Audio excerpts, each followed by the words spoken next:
Amanda from Pontes Books here with our Chapter 6 Historical Tidbit.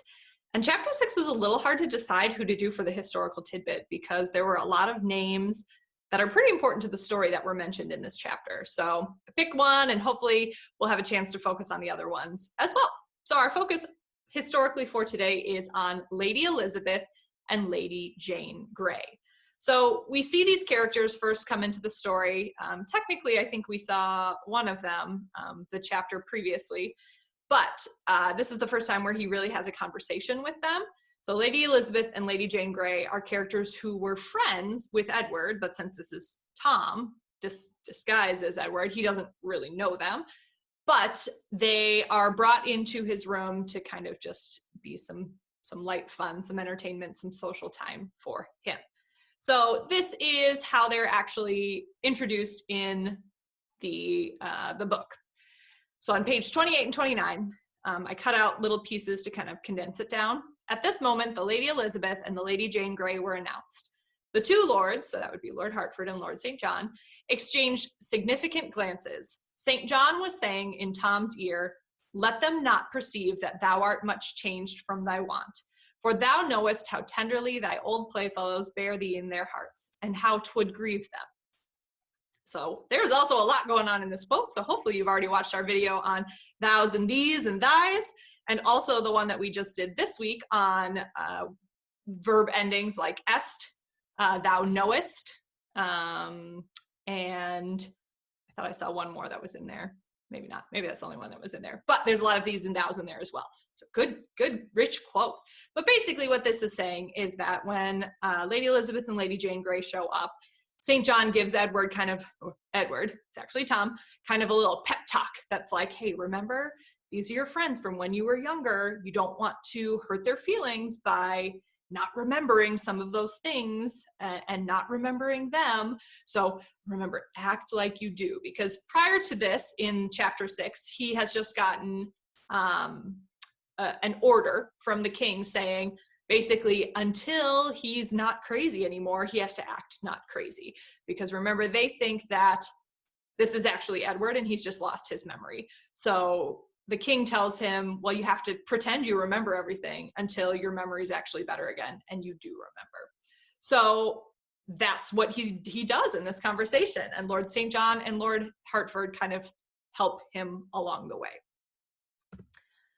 So who was Lady Elizabeth? So just looking historically at, like, who was she growing up? Did she actually hang out with Edward in real life? So she is Henry VIII's second daughter. So we have brought her up before in previous videos when we were talking about the importance of Edward VI's birth, because she is older than Edward, but obviously as she was female and not male, she was not considered to be an heir at that time. So Mary is the oldest. That was Henry's daughter with his first wife. Then Henry's daughter with his second wife was Elizabeth. And then finally, Henry's third wife is when we had Edward. So they're technically half siblings. Her mother was Anne Boleyn, who was actually beheaded before Elizabeth's third birthday. So she didn't really know her mother. And she was also actually declared an illegitimate heir, since Henry VIII declared the marriage with Anne Boleyn was actually invalid. But I guess that kind of gets ignored later in history. But at the time, she was considered illegitimate, not actually someone who Henry VIII considered an actual child. But regardless, she was still raised in the palace and was actually treated fairly kindly. The kind of hung out with Edward and some of the other children of the palace, and they were all treated very kindly by Henry VIII, supposedly. So she did spend a good deal of time with Edward in her childhood. And just some other side facts about when she was growing up, she learned many subjects, including Greek and Latin, French, and Italian. So even for royals, that was kind of rare for girls to receive this much education.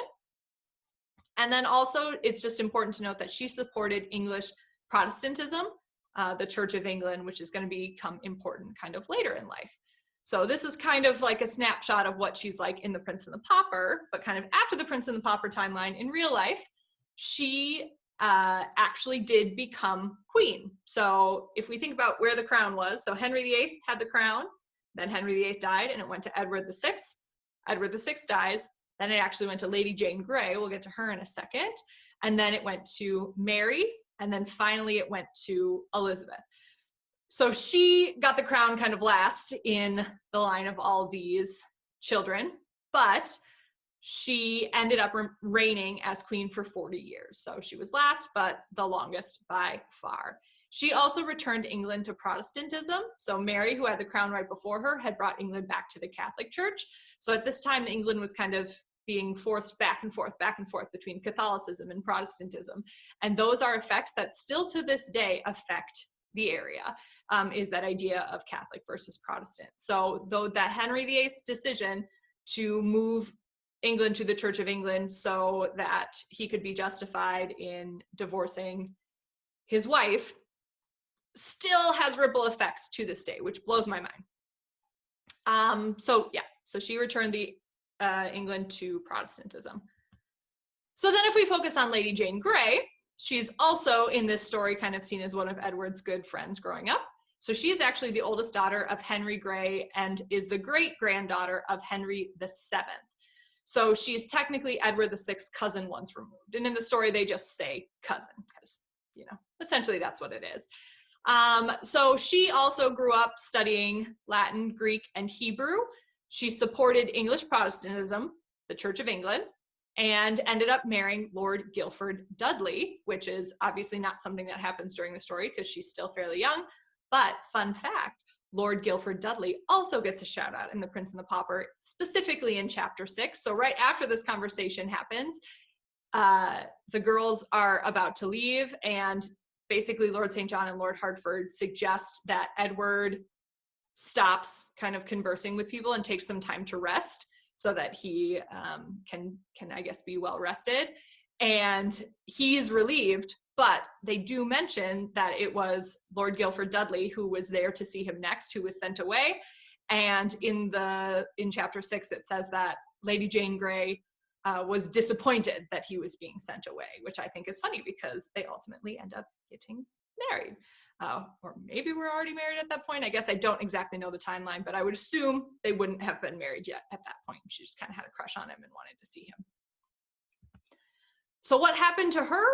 Well, after Edward VI died, as I mentioned before, she actually became queen.